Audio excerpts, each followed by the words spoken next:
Okay, so toward the end of the book, we hear Kurtz give his last words, and those are the horror, the horror.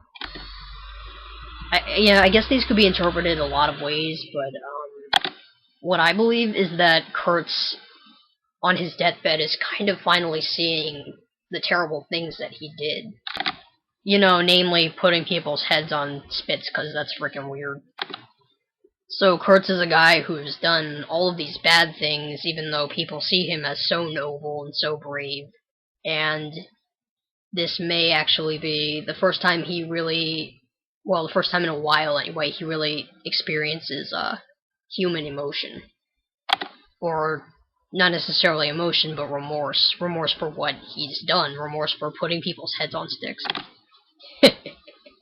Heads on sticks.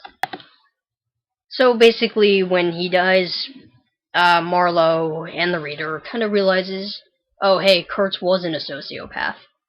And Marlowe refers to Kurtz as a remarkable man, and this either probably means he was remarkable as in, he just forgot every principle that a good person would have and then regained it only when he was going to die.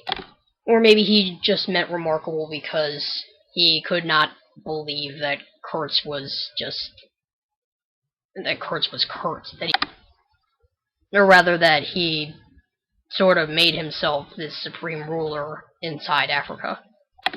Still, Marlowe refers to these words as a moral victory.